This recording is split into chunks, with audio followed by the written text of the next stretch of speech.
Good evening students. Dear students, आज हम हमारी नैतिक शिक्षा की बुक से चैप्टर नंबर 8 कम का महत्व रीड करेंगे। स्टूडेंट्स, इस चैप्टर में हम कम का महत्व समझेंगे। कम यानी थोड़ी वस्तु का महत्व इसमें समझेंगे कि जो थोड़ी वस्तु होती है, जो मात्रा में कम वस्तु होती है, वो अधिक मूल्यवान होती है। जिस प्रकार धरती पर हवा और मिट्टी सब जगह पाए जाते हैं, लेकिन वो सोने जितने मूल्यवान नहीं होते। सोना धरती पर कम मात्रा में पाया जाता है, लेकिन मिट्टी और हवा से कहीं अधिक मूल्यवान होता है। इसी प्रकार साहित्य के क्षेत्र में भी कम का अपना महत्व है, यानी लघुता का अपना महत्व है। इसमें कवि या साहित्यकार जो होते हैं वो अपनी बात को बहुत ही कम शब्दों में बहुत गहरी बात कह देते हैं। जैसे हिंदी के कवि बिहारी लाल और संस्कृत के कवि भारवी को गागर में सागर भरने वाले कवि भी कहा जाता है। यानी कि कम का महत्व साहित्य में भी बहुत अधिक है। इस कम के महत्व को समझने के लिए एक कहानी दी गई है हमारे इस चैप्टर में। तो वो कहानी हम सुनते हैं, ध्यान से सुनिएगा। एक नगर में 4 विद्वान मित्र थे। जो पहला मित्र था उसका नाम था रामदास, दूसरे का नाम था धर्मदास, तीसरे का नाम चारुदत्त और चौथे का नाम विश्रामदास। रामदास ने आयुर्वेद नाम का ग्रंथ लिखा, धर्मदास ने धर्मशास्त्र का, चारुदत्त ने नीति शास्त्र का और विश्रामदास ने काम शास्त्र का से संबंधित जो है वो ग्रंथ लिखा।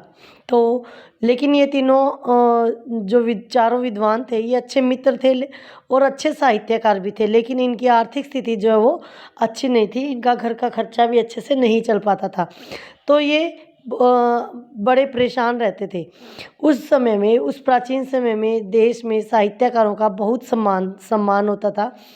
एक एक श्लोक की रचना के बदले लाखों मोहरें इनाम में दी जाती थी।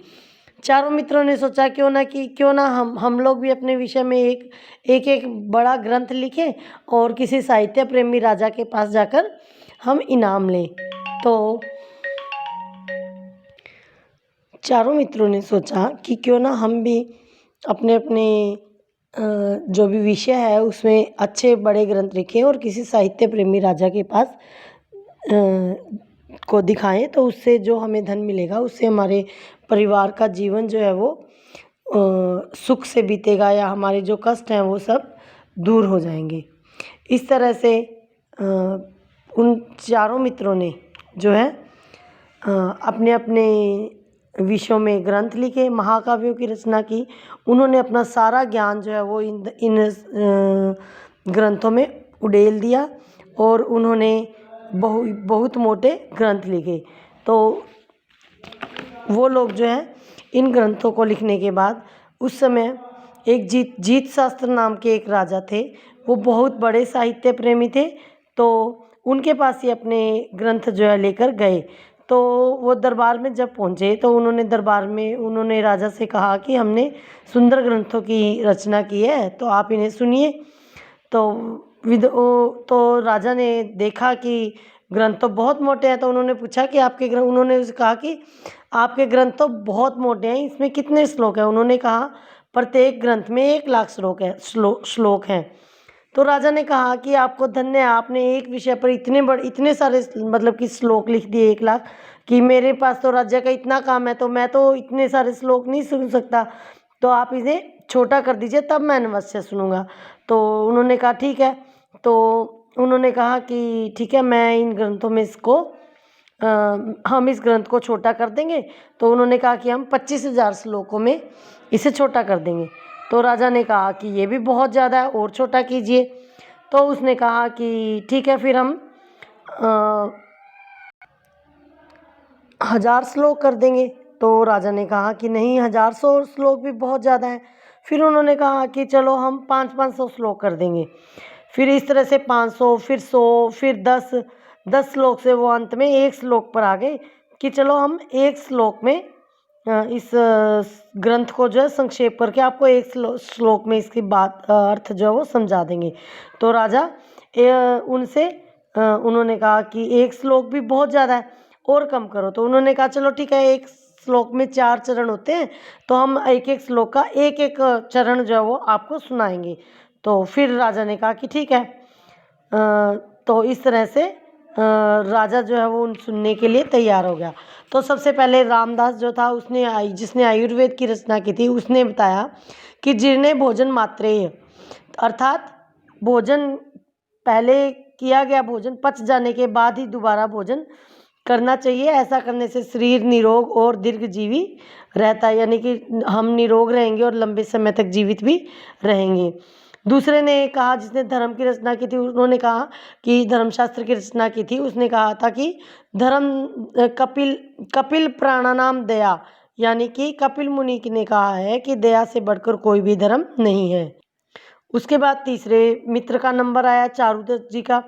उन्होंने नीति शास्त्र की रचना की थी। उन्होंने कहा कि बृहस्पतिर विश्वास है, यानी कि जीवन में कि जो देवताओं के गुरु जो बृहस्पति हैं उन्होंने कहा है कि यदि जीवन में सफल होना है तो किसी पर भी अविश्वास अति विश्वास जो है नहीं करना चाहिए, यानी कि किसी पर भी ज़्यादा विश्वास नहीं करना चाहिए। उसके बाद चौथे जो विद्वान थे उनकी बारी आई विश्राम दास की।